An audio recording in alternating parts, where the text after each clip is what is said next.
Hi guys, আসসালামু আলাইকুম। স্বাগতম আপনাদের পেটস উইথ আরিফ ভাই ইউটিউব চ্যানেলে। আজকের ভিডিও টপিকটা হলো কবুতরের কৃমির কোর্স। কবুতরের নিয়মিত কৃমির কোর্স না করালে কবুতরের অনেকগুলো সমস্যা হতে পারে। তাদের মধ্যে অন্যতম হলো কবুতরের বুকের হাড্ডি বের হয়ে যাওয়া, পুষ্টিকর খাবার খাওয়ার পরও কবুতরের গ্রোথ বৃদ্ধি না হওয়া, কবুতর শুকিয়ে যাওয়া, জোড়া দেওয়ার পরও কবুতরের ডিম না দেওয়া ইত্যাদি। আরও অনেকগুলো সমস্যা হতে পারে। এখন আসি কোন কোন কবুতরকে কৃমি কোর্স করাতে পারবেন না।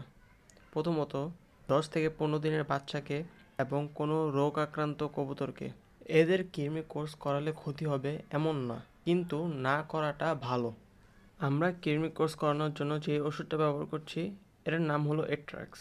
কৃমি কোর্স করানোর জন্য বাজারে আরও অনেক ধরনের ওষুধ আছে, যেগুলো ব্যবহার করলে আবার অনেক সময় সাইড এফেক্ট হয়, যেমন কবুতর ঝিমায়, খাওয়া দাওয়া অফ করে দেয়। কিন্তু এট্রাক্স ব্যবহার করলে এই সমস্যাটা আর হয় না, এবং এট্রাক্স ব্যবহার করলে লিভার টনিক দেওয়ার প্রয়োজন নেই। যদি আপনার কাছে লিভার টনিক আগে থেকে থাকে তাহলে পরে 2 দিন দিতে পারেন। এখন আসি কৃমি কোর্স কীভাবে করাবেন। 1 লিটার পানিতে ওষুধের বোতলের 1 মুখা ওষুধ দিয়ে দিবেন। আমি হাফ লিটার পানি ব্যবহার করছি, এজন্য হাফ মুখা ওষুধ ব্যবহার করছি। এই পানিটা একবার খেতে দিবেন, দ্বিতীয়বার আর দিবেন না। আপনারা একবার ওদের স্বেচ্ছায় খেতে দিতে পারেন অথবা সিরিঞ্জ দিয়ে খাওয়াই দিতে পারেন। আমি এখানে কবুতরকে সিরিঞ্জ দিয়ে খাওয়াই দিব।